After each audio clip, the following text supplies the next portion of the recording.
अस्सलाम वालेकुम दोस्तों, तुसीं देख रहे हो सोना पंजाब टीवी ते मैं तुहाडा मेज़बान मोहम्मद साजिद।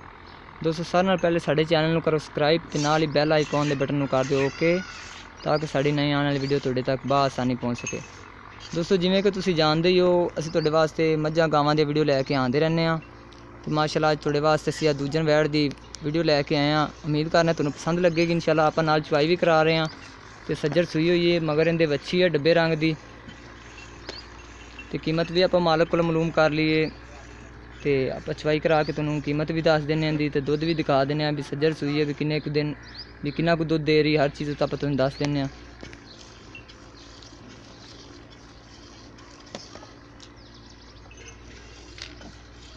माशाअल्लाह सोहनी वैड़ है, फब्बी हुई है ते निक्के निक्के सिंग ने इंदे। किसी भी मेरे दोस्त ने ये वैड़ पसंद आवे तो साडे नाल राबता कर सकते हैं। 0304 96 13 234 साडा राबता नंबर है।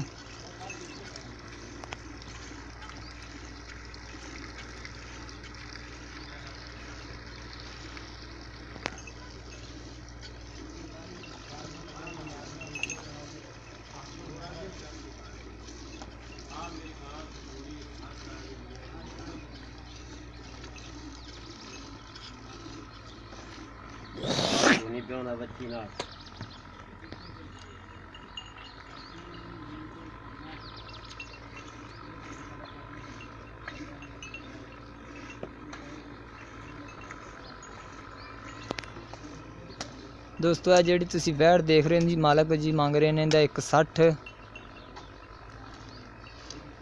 ते सज्जर सूई हुई है, मगर डब्बी माशाअल्लाह सोहनी बच्ची है ते एक टाइम दा दे रही है, 2 टाइमां दा दे रही है, तकरीबन 7-8 किलो दुध दे रही है 2 टाइमां दा। शाम की असीं चवाई करा रहे हैं, नाल बच्ची नूं छड्ड के 2 थन बच्ची नूं पिया के 2 थन चो के।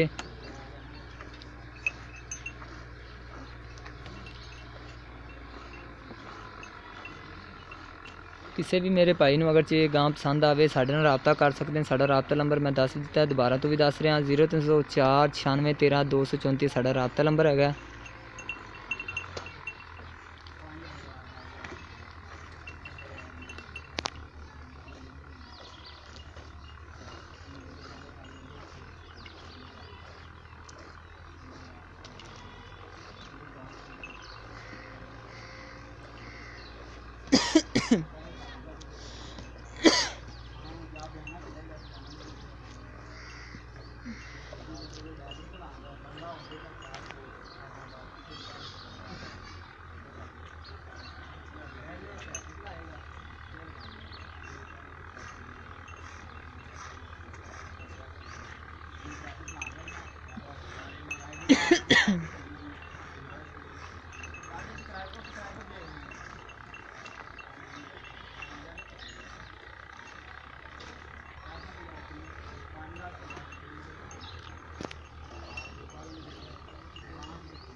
आ बाबा दिखा दिया जी।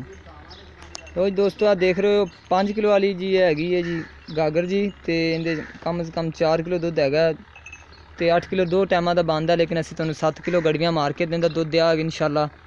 बस लै जाओ बाबा जी।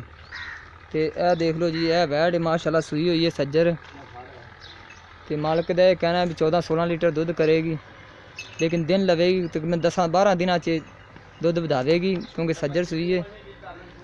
तो उम्मीद करने तुहानूं अज वाली वीडियो अच्छी लगी होगी। मिलने अगली वीडियो च। अल्लाह हाफिज़।